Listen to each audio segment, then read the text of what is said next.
Sobat finansialku, kalau lihat Denny Sumargo yang sekarang, terlihat senang karena punya semua hal yang dia inginkan. Tapi, tahukah kamu, sebelum seterkenal sekarang, dia harus menjalani kerasnya kehidupan sejak ada di dalam kandungan. Kali ini Minku bawa cerita tentang Denny Sumargo, yang harus hidup menderita karena sebuah stigma soal anak broken home di antara masyarakat Indonesia. Suatu hari, ada seorang perempuan yang berpisah dengan suaminya, karena pernikahan dia nggak disetujui oleh keluarga pihak laki-laki. Dalam keadaan mengandung, dia akhirnya harus menumpang tinggal di rumah teman atau saudaranya. Atas rasa tanggung jawab kepada anak yang sedang dikandungnya, mau nggak mau dia harus kuat bertahan hidup. Ketika anaknya lahir, dia harus menitipkan anaknya ke teman atau saudaranya karena tempat kerjanya nggak memperbolehkan dia untuk membawa anaknya. Berlatar belakang orang tua yang tidak lengkap, bikin si anak ini menerima banyak penolakan dari masyarakat.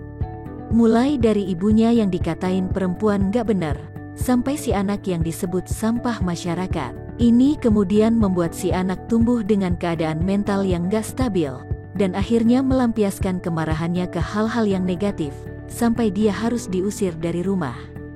Sebagai seorang anak yang belum mampu cari uang sendiri, dia bahkan sampai gali-gali tempat sampah dengan harapan bisa menemukan sesuatu yang bisa dia makan saat itu juga. Hingga dia pernah terdampar di stasiun Metro Mini, dan berakhir ditampar karena dikira maling oleh si pemilik. Setelah Denny berhasil kasih penjelasan soal keadaannya sekarang, dan si pemilik luluh dengan cerita anak kecil ini. Kemudian, dari situ karirnya dimulai. Jadi seorang kernet Metro Mini, menginjak bangku SMA, semesta akhirnya berbaik hati untuk kasih momen titik balik buat anak kecil ini.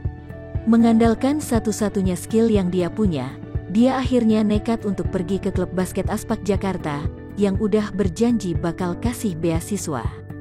Dari situ, keadaan keuangannya terus membaik, sampai pada titik di mana dia bisa punya bisnis peternakan ayam di sela jadwalnya yang padat sebagai atlet basket. Sayangnya, bisnis itu nggak berjalan sesuai keinginannya, karena bisnisnya ini berakhir bangkrut dengan kerugian mencapai miliaran rupiah. Pernah menderita lebih dari ini, kayaknya bikin anak yang saat itu sudah berusia 25 tahun tidak menyerah, karena dia dengan cekatan cari alternatif bisnis lain, mulai dari jual celana sisa impor, sampai jadi importir BlackBerry terbesar di Indonesia.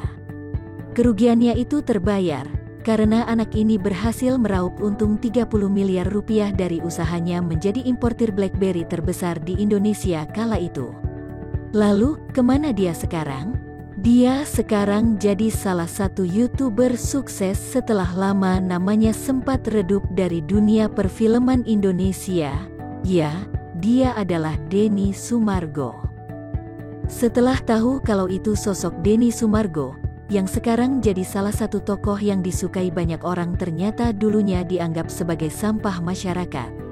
Kita jadi sadar kalau semesta akan membantu mereka yang gak pernah pasrah sama keadaan dan mencari jalan keluar untuk mengubah masa depan. Kamu setuju nggak? Kasih tahu Minku di kolom komentar ya.